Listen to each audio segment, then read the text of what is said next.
Why did Nixon end the Bretton Woods gold standard? Imagine a world where the value of money is directly tied to gold. That was the core idea behind the Bretton Woods system, created after World War II. It set the US dollar at a fixed rate of $35 per ounce of gold and other currencies pegged to the dollar. This system aimed to stabilize global trade and prevent currency wars. But by the late 60s and early 70s, things started to change. The United States was spending heavily on the Vietnam War and social programs, which led to big budget deficits. These deficits meant the US was printing more dollars than it could back with gold. Countries like France began demanding gold in exchange for their dollar holdings, which drained US gold reserves.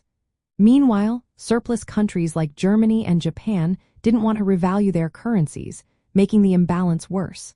The US found itself in a tough spot. It couldn't keep the dollar convertible into gold without losing too much gold or hurting its economy. President Richard Nixon decided to take action. In 1971, he announced the suspension of dollar convertibility into gold. This move, called the closing of the gold window, was meant to stop the gold outflow and stabilize the dollar.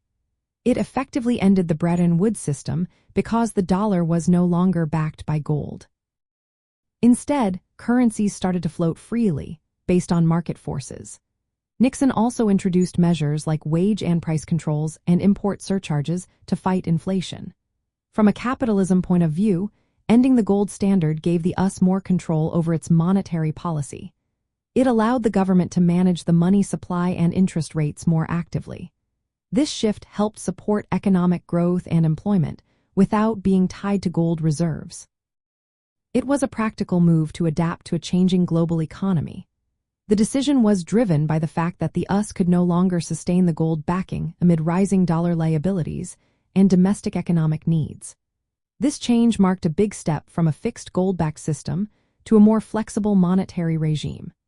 It reflected how the world's economy was evolving after the war, requiring more adaptable policies to keep pace with global trade and financial markets.